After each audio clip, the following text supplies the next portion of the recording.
Good morning everyone, welcome to my YouTube channel mathematics with Abhay. आज के video में हम अपना एक नया टॉपिक स्टार्ट शुरू करने वाले हैं, जिसके बारे में हमने आपको पहले भी बताया हुआ है थोड़ा बहुत, लेकिन इस वीडियो में हम उसको डिटेल में पढ़ेंगे। ठीक है, तो टॉपिक बहुत ही प्यारा सा टॉपिक है, आसान है, मुश्किल तो कुछ भी नहीं है मैथ्स के अंदर, सारा आसान है, लेकिन बस एक बार समझ में आ जाना चाहिए और सीख लें। ठीक है, तो आज आपको पहले टॉपिक से पहले मैं बता दूं कि पिछले वीडियो में हमारी थोड़ी साउंड की प्रॉब्लम हो गई थी, लेकिन इस वाले वीडियो में साउंड सही रहेगा, तो वीडियो को लास्ट तक देखें। और जब आप थोड़ा बहुत आगे तक वीडियो देखेंगे, कंटेंट देखेंगे, तो आपको समझ में आना शुरू होगा, आपका इंटरेस्ट बनेगा, तभी आपकी समझ में आना स्टार्ट होगा। ऐसा नहीं है कि 2-4 मिनट में देख के आप अपना समझ जाएंगे। ठीक है, तो हम टॉपिक स्टार्ट करते हैं। जैसे आप अपने बचपन में देखेंगे, बच्चों में होड़ लगी होती है, आप में भी रही होगी। अगर आप देखोगे तो जब आप छोटे थे तो आप कंपैरिजन किया होगा आपने, जैसे बच्चे कहते हैं ये मेरी चीज़ है, ये मेरी चीज़ है, इस तरीके से आप लोग कंपैरिजन करते थे। तो अपनी चीज़ तो बताते ही थे, लेकिन कई बार क्या होता था जब एक ही चीज़ दोनों पे निकल आए तो फिर क्या होता था, फिर वो कहता कि मेरे पास तेरे से ज़्यादा है, और दूसरा कहता था कि नहीं मेरे पास तेरे से ज़्यादा है। तो इस तरीके से क्या चलता था, कंपैरिजन चलता था। तो कंपैरिजन की शुरुआत हुई कहाँ से? आपके बचपन से शुरुआत हो गई कंपैरिजन करने की। लेकिन कंपैरिजन जब हम बड़े लेवल पे जाते हैं, कुछ हमें काम करना होता है, तो फिर वहाँ पे हम कंपेयर करना स्टार्ट करते हैं, और उससे कुछ प्रॉब्लम्स को भी हम डील करते हैं, प्रॉब्लम्स को सॉल्व करते हैं उससे। तो बहुत अच्छा टॉपिक है जिसके बारे में बताऊँगा। तो कंपेरिजन 2-3 तरीके से होता है। एक तो आप सीधे सीधे नंबर्स में बता देते हो कि भाई इसके पास 10 ज़्यादा है, इसके पास 20 ज़्यादा है, तो इस तरीके से एक कंपैरिजन चलता है। लेकिन एक और तरीका है कंपैरिजन करने का, जब आप बताते हो कि भाई ये चीज़ मेरे पास जितनी तेरे पास है ना उससे तो दुगनी है। इस तरीके से जब आप बात करते हो तो दुगनी है, 3 गुनी है, लेकिन ये क्या है, अभी मैं इंटीजर्स बोल रहा हूँ। लेकिन कई बार हम क्या करते हैं, चीज़ें पूरी नहीं होती हैं, तो ऐसे कि जैसे तेरे से 1.5 गुना है, 2 गुना है, 2.5 गुना है, तो सीधा सीधा इंटीजर में नहीं चलता। कई बार क्या होता है कि डेसिमल्स में भी जाता है, फ्रैक्शंस में भी जाता है। तो कंपैरिजन ऐसा ही होता है, एग्जैक्टली डबल ट्रिपल नहीं होता है हर जगह पे, एग्जैक्टली 2 गुना 3 गुना नहीं होता है। कई बार हमें कंपैरिजन ऐसे भी करना पड़ जाता है कि इसके पास 4 है तो इसके पास 5 है। तो हम ये सब चीज़ें कहाँ पे डील करते हैं, आज हम उसी टॉपिक के बारे में बात करेंगे। तो टॉपिक का नाम देखिए किसमें हम इसको करते हैं, आपको पता भी होगा वैसे तो, ये हम करते हैं रेशो के अंदर।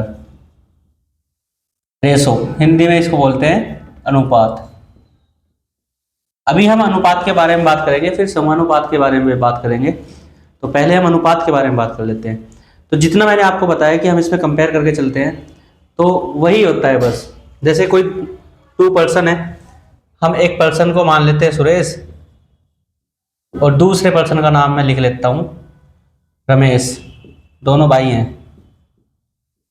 अब बंटवारा हो रहा है तो दोनों को बराबर बराबर मिलेगा, लेकिन कई बार क्या होता है, कुछ फेवरेट्स में भी कम ज़्यादा हो जाता है, फिर लड़ाइयाँ होंगी। चलो देखिए, सुरेश है और रमेश हैं, इनके बीच में चीज़ों का बंटवारा होना है। तो पहले तो हम क्या कहेंगे, जैसे इसके पास 1 है, इसके पास भी 1 है, बराबर बराबर हो गया। इसके पास कोई चीज़ 2 है, इसके पास 1 है, तो यहाँ से चीज़ें क्या होती हैं, कंपेयर होनी शुरू होती हैं।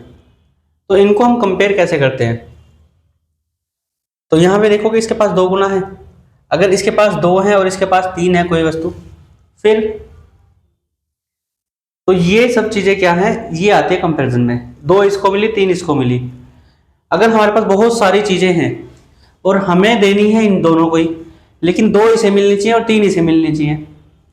ठीक है, तो ये चीज़ें हम कैसे डिस्ट्रीब्यूट करें। अब ऐसा तो है नहीं कि भाई पहले 2 इसे देंगे, फिर 3 इसे देंगे, फिर 2 इसे देंगे, फिर 3 इसे देंगे, हम तो खेल करते रहेंगे इस तरीके से, तो है ना। तो ये खेल ना हो, इसलिए हम क्या करते हैं, सीधा निकाल लेते हैं कि भाई इसको कितने देने पड़ेंगे और इसको कितने देने पड़ेंगे, कि जो नंबर है वो इनको 2 और 3 के हिसाब से मिल जाए। तो इसी को हम अनुपात में पढ़ते हैं, इसी को हम रेशो में पढ़ते हैं। और रेशो को डिनोट करने का तरीका क्या है, अनुपात यही है कंपैरिजन, और इसको हम डिनोट करते हैं, जैसे अगर मैं ए और बी 2 नंबर ले लूँ, ए और बी 2 नंबर में ले लूं, ए व बी का अनुपात, अगर मैं इन दोनों का अनुपात देखूं, ठीक है, तो प्रदर्शित करते हैं, प्रदर्शित इसको बोलते हैं हम डिनोट, डिनोटेड बाय किससे, ए रेसो बी, ए रेसो बी। इसको तो हम बोलते हैं पूर्व पद, इसको तो हम बोलते हैं पूर्व पद, और इसको बोलते हैं हम अनुवर्ती पद, अनुवर्ती पद, ठीक है। हिंदी में कोई नहीं कहता, हिंदी में कोई नहीं पूछेगा कि भाई पूर्व पद अनुवर्ती पद ऐसे करके बताओ, लेकिन रेशो वाले चैप्टर में ना वो क्या करता है, इंग्लिश के कुछ वर्ड्स ऐसे होते हैं जिनकी वजह से हमें समझने में मुश्किल होती है, तो हम इसको क्या बोलते हैं, एंटीसीडेंट बोलते हैं, एंटीसीडेंट,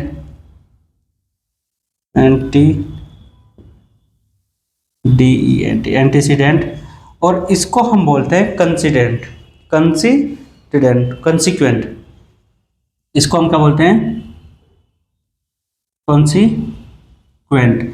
तो वो ना एंटीसीडेंट तो सबको पता होता है, वो एंटीसीडेंट के बारे में नहीं पूछेगा, वो कंसिक्वेंट वाला पूछेगा कि भाई कंसिक्वेंट बताओ, कंसिक्वेंट का मान क्या है।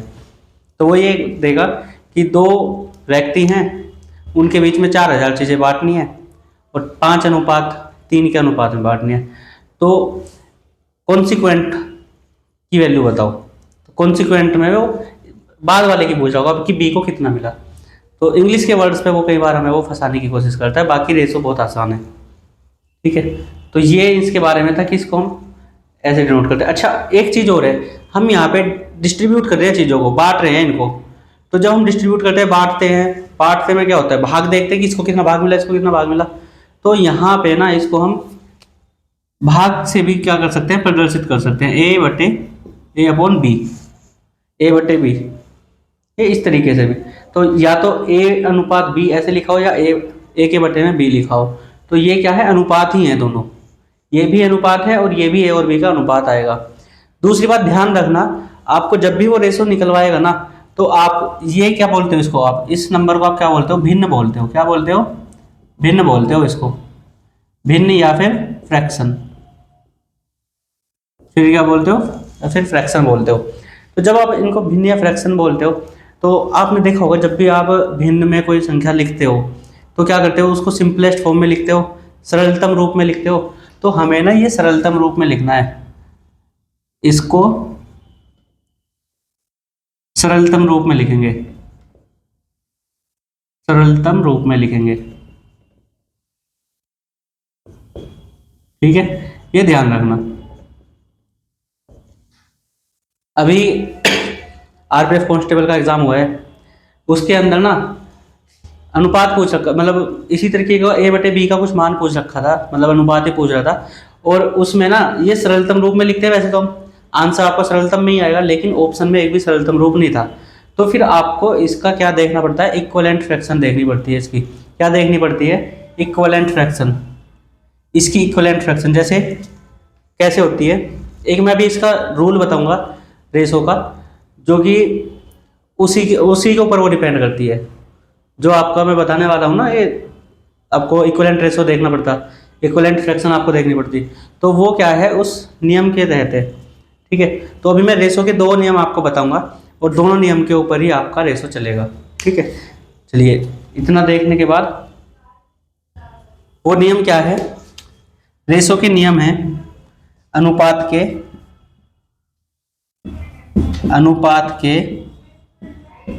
नियम, अनुपात के नियम क्या है, पहला नियम इसका ये है कि जब भी हम अनुपात में किसी संख्या की गुणा या भाग करते हैं, गुणा या भाग, गुणा या भाग किसी भी संख्या से,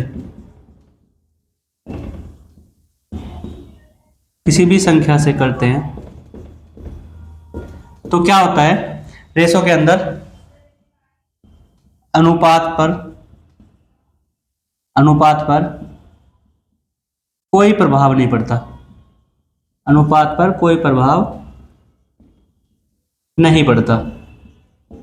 ठीक है, तो वही आरपीएफ वाले पेपर में हुआ था, जैसे ए अपॉन बी हमने अनुपात निकाल लिया उसका, तो उसने ए अपॉन बी वो सरलतम रूप में नहीं दिया हुआ था, उसने किसी संख्या से गुणा कराई हुई थी।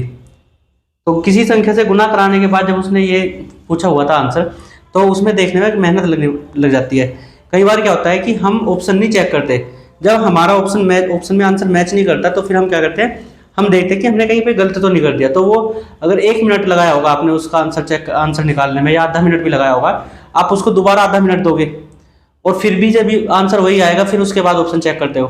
तो इससे बेहतर क्या है कि आपका जो आंसर आ गया उसके किसी संख्या को गुना या भाग करने से कोई ऑप्शन मैच तो नहीं कर रहा है, तो वो आपको देखना है। ठीक है, तो ये पहला नियम था इसका। दूसरा नियम क्या है, दूसरा नियम क्या कहता है इसका अनुपात का? दूसरा नियम ये कहता है कि अगर हम अनुपात के जो ये नंबर हैं, पूर्व पद और अनुवर्ती पद, इनमें हम कुछ जोड़ दें या घटा दें, कुछ जोड़ दें, अनुपात के अंकों में, अनुपात की संख्याओं में, अनुपात की संख्याओं में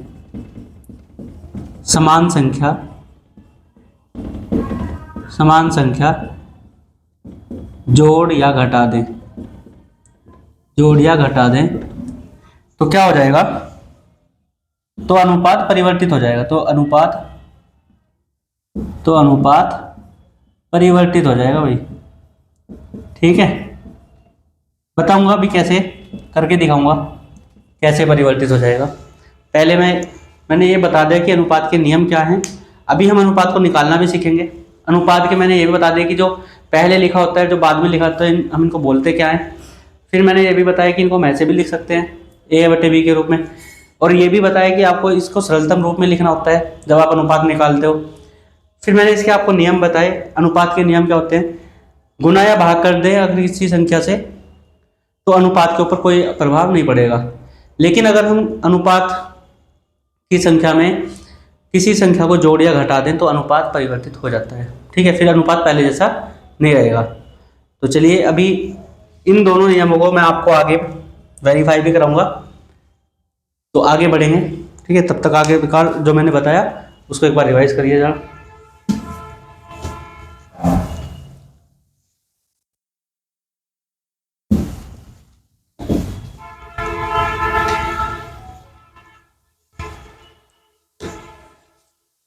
हो गया होगा?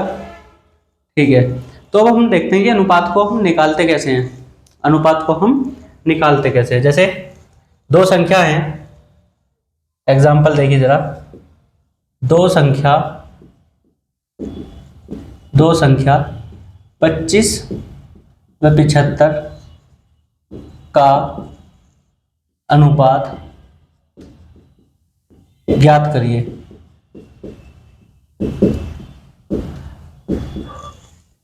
25 व 75 का अनुपात ज्ञात करिए। तो कुछ नहीं करना, 25 अनुपात 75 लिखोगे, 25 अनुपात 75 लिखोगे। वैसे तो ये भी है, लेकिन मैंने क्या बताया था कि हम इसको क्या लिख सकते हैं, 25/75। ध्यान देना जरा, a अनुपात b लिखा था मैंने और इसको a/b लिखा था। तो ये जो a ये पहले है, इसको हमें कहाँ रखना है? ऊपर रखना है। और जो बाद में है उसको कहाँ रखना है? नीचे। ये भी थोड़ा ध्यान रखना। तो देखिए 25 है और 75 है। अब ये क्या बन गई? भिन्न बन गई। अब भिन्न बन गई है तो फिर हमें क्या करना पड़ेगा? इसको सोल्व करना पड़ेगा सिंपलेस्ट फॉर्म में।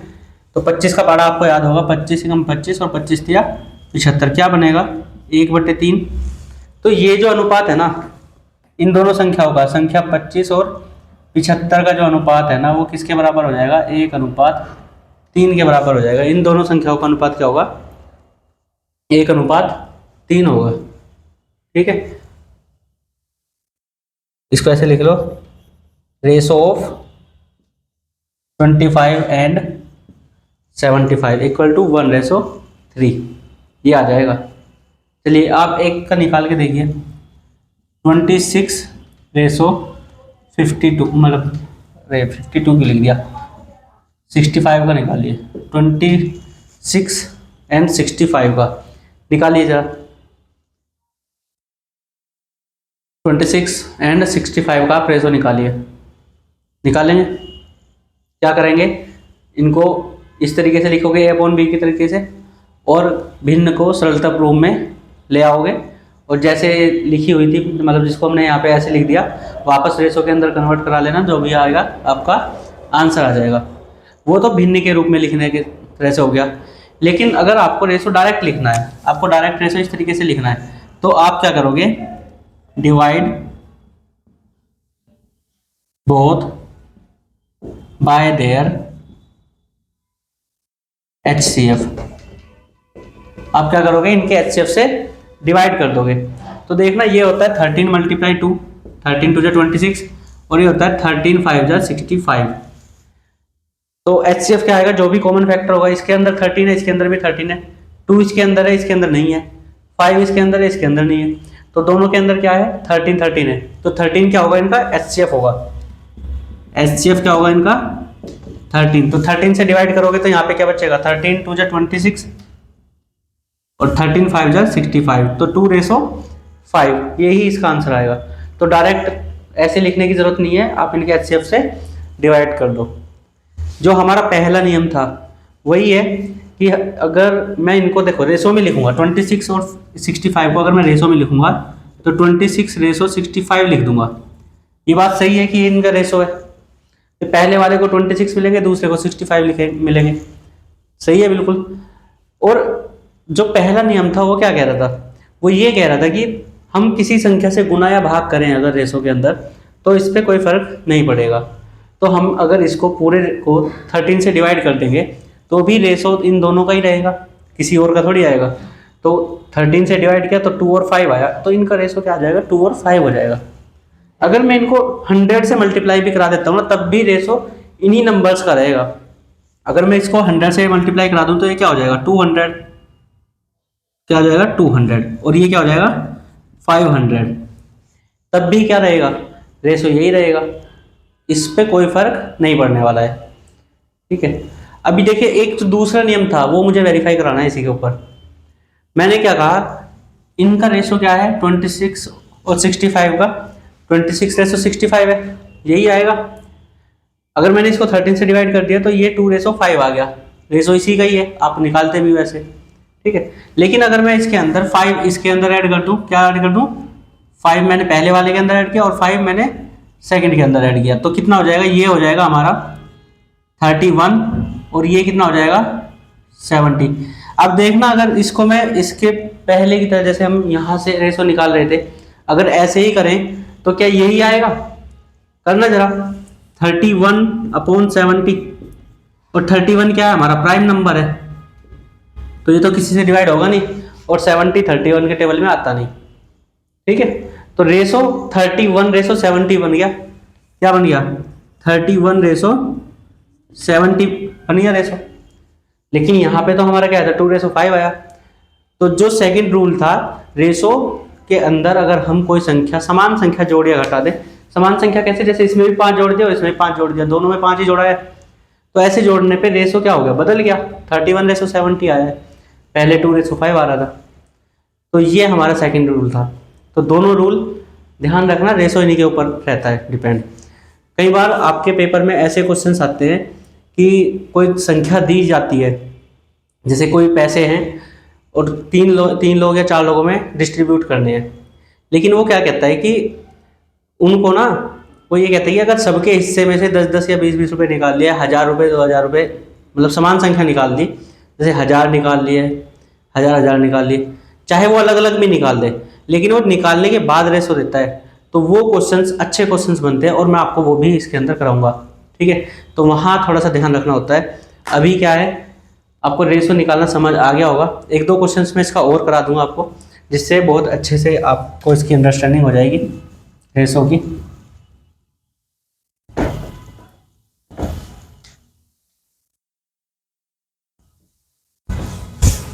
देखिए, अभी तक तो मैंने बस 2 संख्याओं का अनुपात निकाला है, हम 2 से ज़्यादा का भी निकाल सकते हैं। अगर हमसे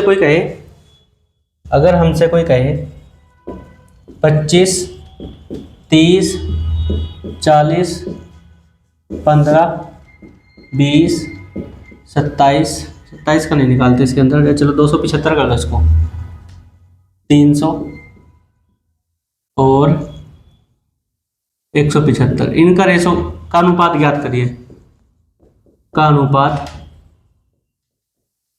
ज्ञात करें। तो ये पूछ लेगा इस तरीके से, इतनों का भी निकालो और भी लंबी लाइन जोड़ लो, सबका निकल जाएगा। ठीक है, हमें क्या करना है, divide by there HCF, divide by HCF of this number, या फिर अब देखो HCF निकालना अपने आप में क्या है, एक टास्क है। ठीक है, HCF निकालना अपने आप में क्या है, एक टास्क है, क्योंकि HCF निकालने जाओगे तो पहले तो HCF निकालने का एक क्वेश्चन बनेगा, फिर उससे डिवाइड करोगे। तो इससे बेहतर क्या है, इससे बेहतर ये है, और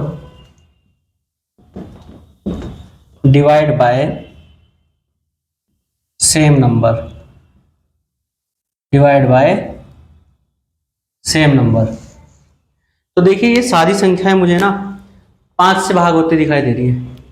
अगर मैं इसे 5 से भाग दूंगा तो 5 5 25, 5 36, 5 40, 5 15, 5 20, 5 5 25 और 5 5 25, 5 30 और ये 0, और ये जाएगा 5 15 और 5 5 25। तो ये जो अनुपात आएगा ना इनका, देखो ये 5 प्राइम नंबर है, और प्राइम नंबर या तो खुद से कटता है या 1 से। तो अब बाकी के जो नंबर्स है ना वो इसके साथ में यही रेशो देंगे, चाहे वो ये अभी देखो ये 2 से डिवाइड हो जाएगा, ये भी हो जाएगा, लेकिन ये तो नहीं होगा ना, ये 5 से डिवाइड हो जाएगा, ये भी 5 से डिवाइड हो रहा है, ये भी हो रहे हैं, लेकिन 8 5 से डिवाइड नहीं होगा, 6 नहीं होगा, 4 ये 3 नहीं होगा, ये 4 भी 5 से डिवाइड नहीं होगा। तो इसीलिए हम इसको डिवाइड नहीं कर सकते हैं। अगर ये सारे सेम टेबल से डिवाइड हो रहे हैं तो तभी हम डिवाइड करेंगे, अदरवाइज नहीं करेंगे। ठीक है, तो इन संख्याओं का अनुपात क्या हो गया, 5 अनुपात 6 अनुपात 8 अनुपात 3 अनुपात 4 अनुपात 55 अनुपात 60 अनुपात 35। ठीक है, तो ये है, हमें क्या करना है, अगर दिख रहा है HCF आसानी से आता हुआ तो कर लो, नहीं तो सेम नंबर से डिवाइड कर लो। ये तो क्या था, एक ही नंबर से मैंने डिवाइड किया है, अभी मैंने एक ही बार इसको डिवाइड किया है। अभी दूसरा एग्जांपल भी मैं लूँगा, उसके अंदर क्या करेंगे, अभी जैसे एक बार टेबल से डिवाइड हुआ है, वो एक से ज़्यादा बार भी हो रहा है, तो जब तक डिवाइड होता जाए तब तक करते जाओ। ठीक है, जब तक डिवाइड होता जाए तब तक करते जाओ। अभी देखो करते हैं उसको भी।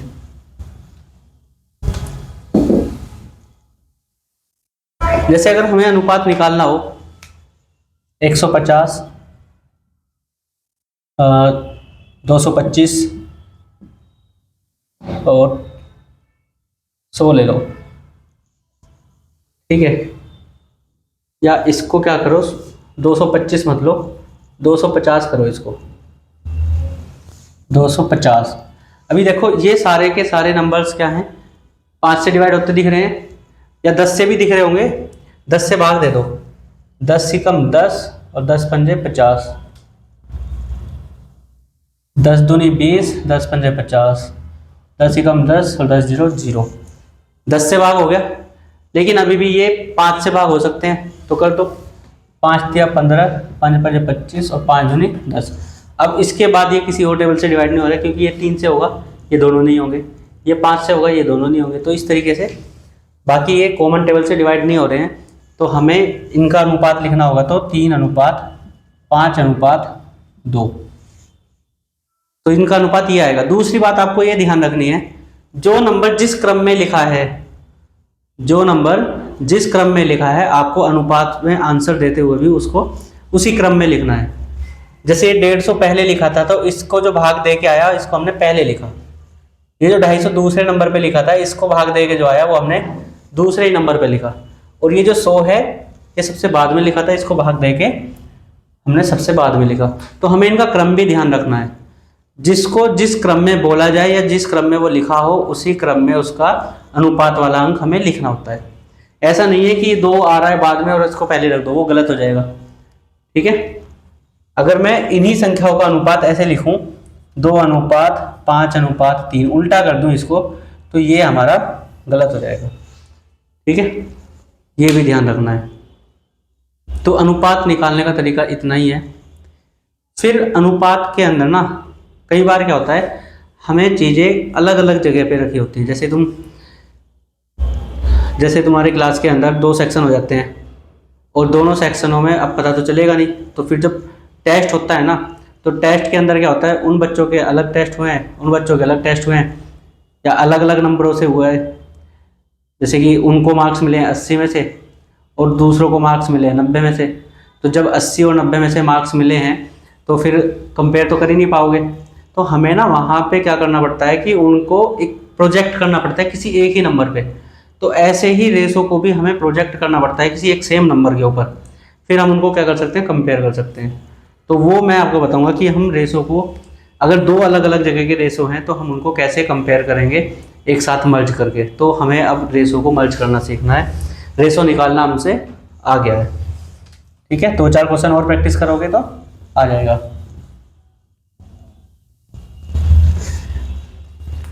चलिए देखिए, जैसे कोई 2 संख्याएं हैं A:B,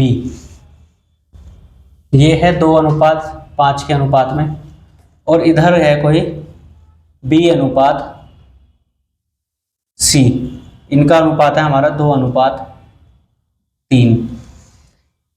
ये 2 अलग अलग हैं, इनको हमें क्या करना है, एक साथ कंपेयर करना है। जैसे कि यहाँ मैंने A को B से कंपेयर कर दिया और यहाँ मैंने B को C से कंपेयर कर दिया, लेकिन मुझे कंपेयर करना है A को C के साथ, A को कंपेयर करना है मुझे C के साथ। तो फिर हमें क्या करना पड़ेगा, हमें इनको एक जगह लेके आना पड़ेगा, हमें इनको एक ही स्केल के ऊपर रखना पड़ेगा। तो एक ही स्केल के ऊपर ये कितनी वैल्यू बनेगी इनकी, उसके अकॉर्डिंग हम क्या करेंगे, इसको रेशो को बताएंगे कि एक C से कितना ज़्यादा कम है, तो वो हमें पता चल जाएगा। तो ऐसे क्वेश्चंस को ध्यान रखना। इसमें देखिए, इसमें B कॉमन है, इसमें भी B कॉमन है। ठीक है, इसमें B है, उसमें भी B है, दोनों में B कॉमन है, तभी हम इनको क्या कर पाएंगे, कंपेयर कर पाएंगे। अगर मान लो ये ऐसे लिखा होता A:B और यहाँ पे C:D, ये 2:3 लिखा है और ये 4 या 3 ही लिख लो, चलो यहाँ पे नंबर सेम दिखाई दे जाएगा, 3:4 लिखा है। और आपसे कहे कि आप बताइए कि A के D के साथ क्या रेशो है, तो ऐसे सिचुएशन में हम ये नहीं कर पाएंगे। डाटा नॉट सफिशिएंट बोलेंगे इसमें, डाटा नॉट सफिशिएंट, डाटा या आंकड़े अपर्याप्त हैं, हिंदी लिखो शुद्ध, आंकड़े अपर्याप्त हैं, आंकड़े अपर्याप्त हैं। ठीक है, या ये भी बोल दे कि A का C के साथ बताओ,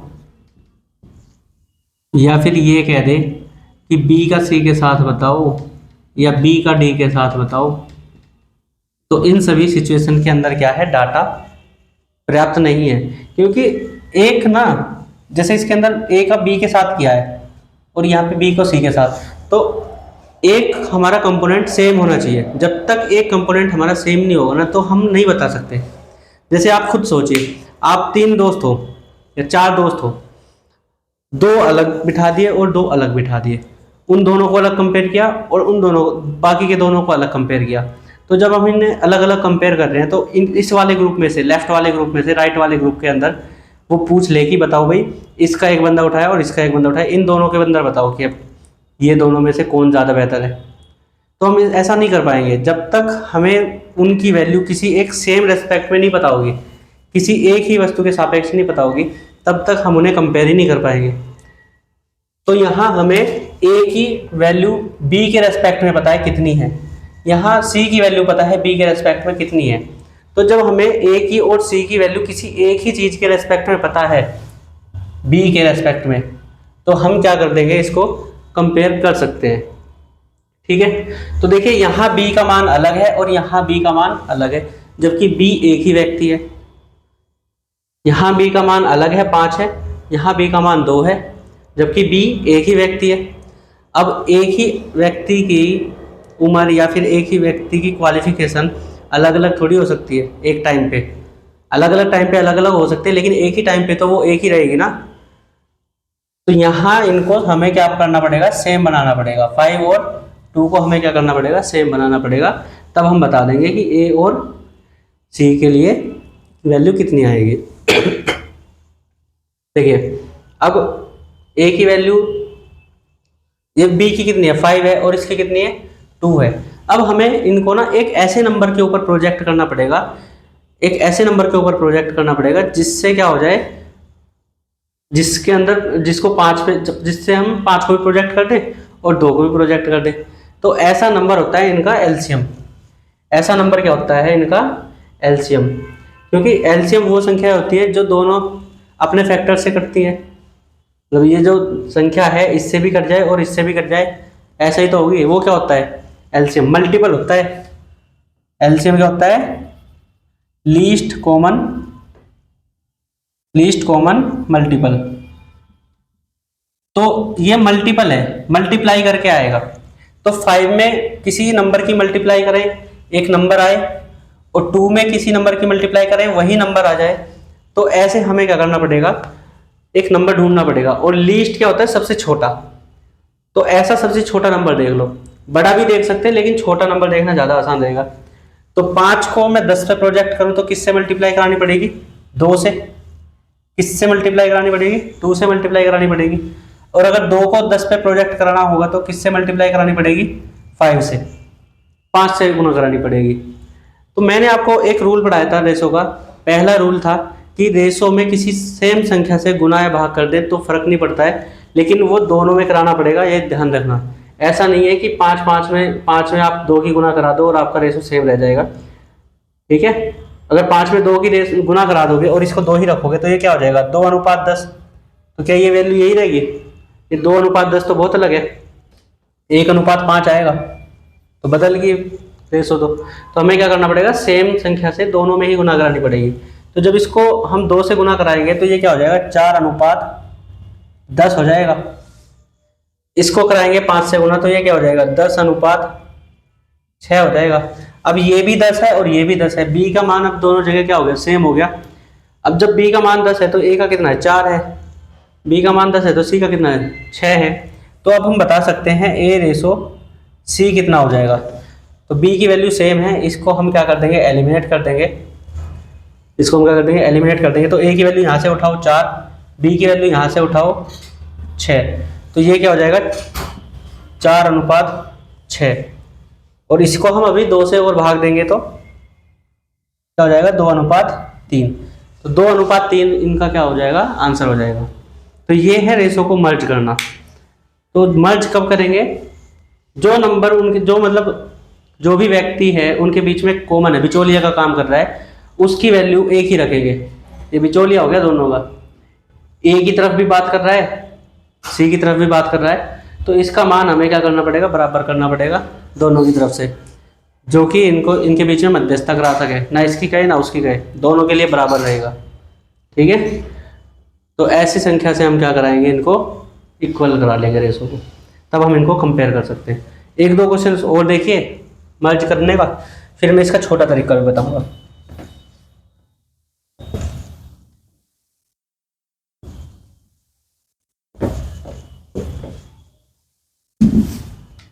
इसको तो लिखा रहने देता है वैसे, चलो कोई नहीं, अब मिट गया था। तो देखिए क्या होता है रेशो के अंदर। अभी मर्ज करने सीख लेते हैं पहले। ए रेशो बी, बी रेशो सी,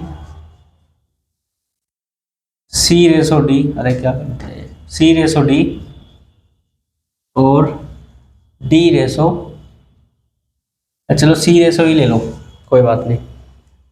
हमें क्या पूछा जाएगा, ए रेशो बी रेशो सी रेशो डी रेशो ई पूछा जाएगा क्या है। अभी मैं इनकी पहले वैल्यू लिख लेता हूँ।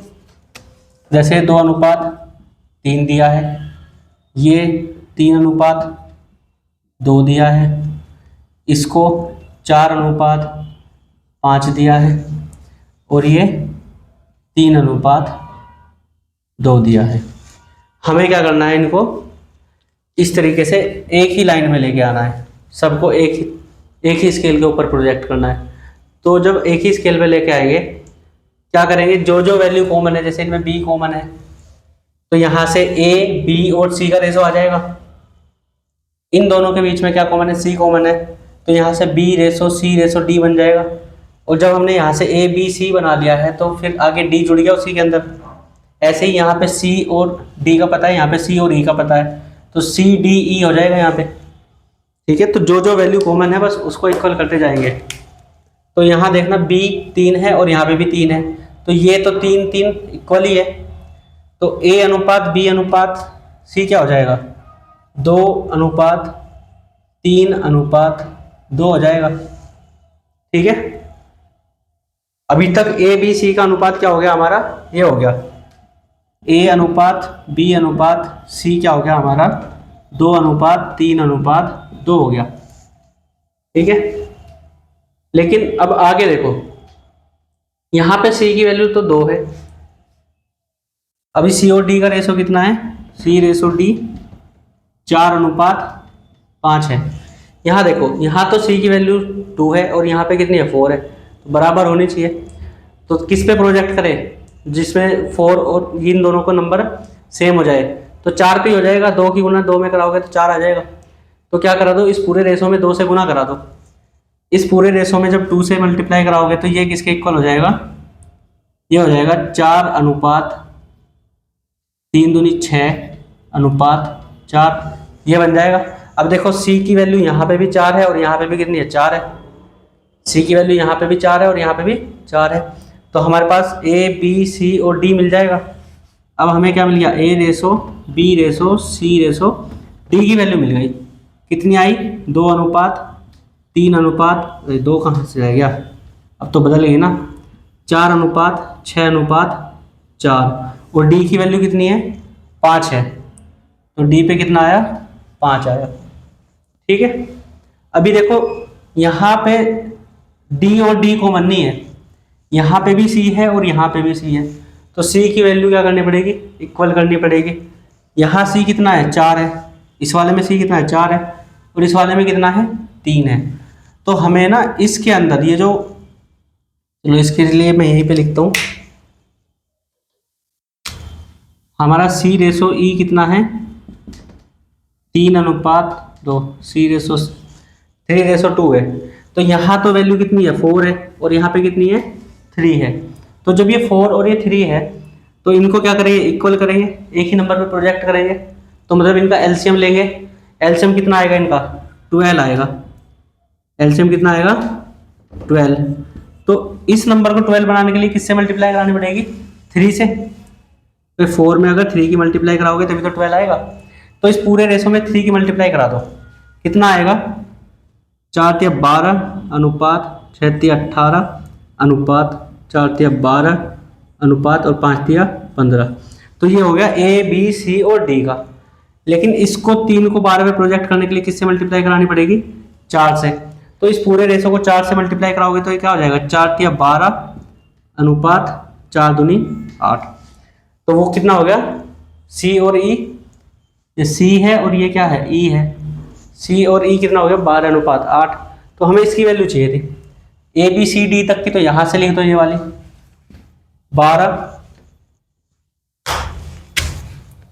12 अनुपात 18 अनुपात 12 अनुपात 15, और ई की कितनी आई है, उधर से 8 आई है लास्ट वाले से, तो ये हो गया मर्ज। तो इस तरीके से हमें रेशो क्या करने थे, मर्ज करने थे। ठीक है, तो मर्ज करना आपने सीख लिया होगा। अब एक छोटा तरीका बताता हूँ क्या होता है। देखो, छोटा तरीका इसी का देखना क्या होता है, हमें इतनी बार बार करने की जरूरत नहीं पड़ेगी, एक ही लाइन में हो जाएगा। वो देखिएगा कैसे होता है, यहीं पे बताऊंगा। पहले क्या करोगे, सबसे पहले ए बी सी डी ई लिख लोगे, जिनका रेशो निकालना है, ए अनुपात बी अनुपात सी अनुपात डी अनुपात ई। अब जिस जिसके मान पता है उसके नीचे लिख लो। यहाँ ए बी का पता है 2 अनुपात 3, लिखो 2 अनुपात 3। अब ध्यान रखना, दोबारा इसको दोबारा इस लाइन में नहीं लिखना। अब जब लिखोगे ना दूसरे की वैल्यू, वो इसके नीचे वाली लाइन में लिखनी है। तो बी और सी का कितना है 3:2, तो इसके नीचे लिखोगे बी की दूसरा मान, इसके नीचे लिखोगे 3:2। भाई बी का मान दोबारा इसी के ऊपर थोड़ी लिख दोगे, नीचे लिखना पड़ेगा। फिर सी का कितना दिया है उससे आगे 4:5, तो उसको इसके भी नीचे लिखो 4:5। और फिर यहाँ किसका दिया है, सी और ई का दिया है। अब देखो सी यहाँ है और ई यहाँ है, अब तो गड़बड़ हो जाएगी बहुत ज़्यादा।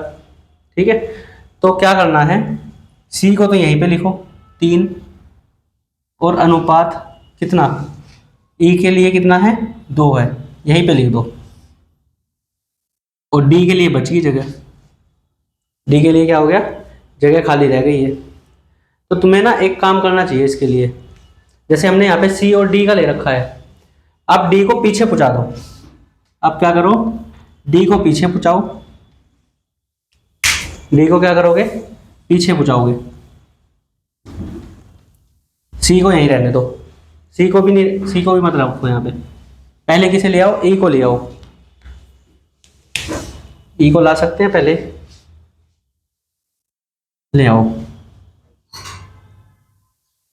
बी के साथ तो सी है लेकिन सी रखेंगे, चलो पहले सी और अनुपात, चलो ये डी तक ही करो, पहले डी तक करेंगे, ई को अलग रखेंगे क्योंकि बीच में गैप बन रहा है उसके। तो बी और सी का कितना था 3:2, और सी और डी का कितना था 4:5।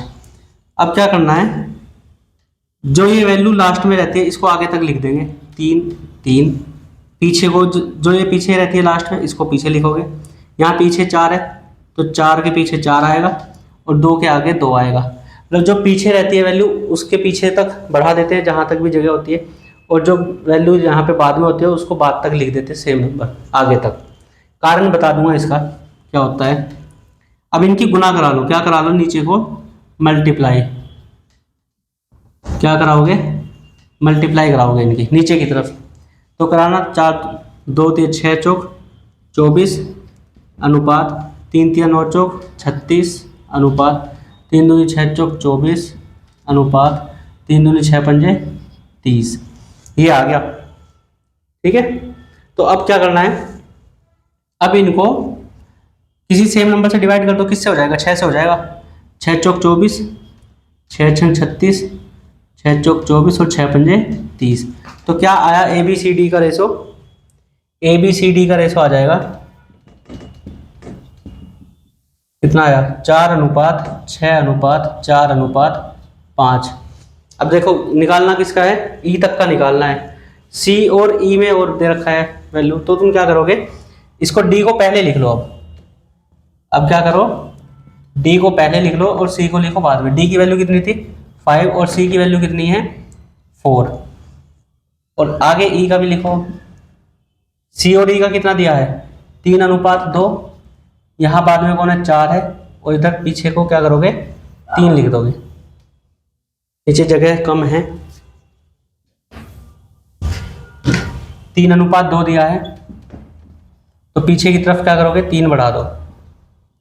अब इनकी गुना कर लो, 4 दूनी 8, 4 तिया 12, 5 तिया 15, 6 तिया 18 और 4 तिया 12। अब इनके बीच में लगा लो रेशो। क्या है किसी सेम नंबर से डिवाइड हो रहे हैं, नहीं हो रहे, क्योंकि ये सब 3 से डिवाइड हो रहे हैं 12 तक ए बी सी डी के, लेकिन ये 8 नहीं हो रहा है डिवाइड 3 से।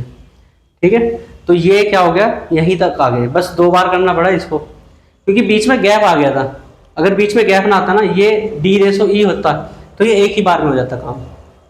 जैसे ये यहाँ तक हो गया, सभी सीक्वेंस में थे तो एक ही बार में हो गया, लेकिन बीच में गैप आ गया, जैसे डी से आगे मर्ज नहीं हुआ, ये सी से हुआ है, तो बीच में जगह छूट गई थी, तो वो नहीं छोड़नी है। ठीक है, बीच में जगह नहीं छोड़नी है। तो ये इसका छोटा तरीका था करने का। बाकी अगर ये नंबर आसानी से एक साथ वो हो रहे हो ना, आसानी से इक्वल हो रहे हो, तो तुम्हें ऐसे ही कर लेना चाहिए। लेकिन अगर आसानी से इक्वल ना हो रहे हो तो फिर ये वाला मेथड अपनाओ। ठीक है, तो ये मर्ज होने तक काम था रेशो का। अब इसके जो लैंग्वेज बेस्ड क्वेश्चन होते हैं वो मैं आपको नेक्स्ट वीडियो में कराऊंगा, और बहुत अच्छा और प्यारा सा टॉपिक है, आसान क्वेश्चन इससे आते हैं, और हर एग्जाम में 2 क्वेश्चन आ जाते हैं इससे रेशो से। ठीक है, चलिए आज के वीडियो में इतना ही, थैंक यू।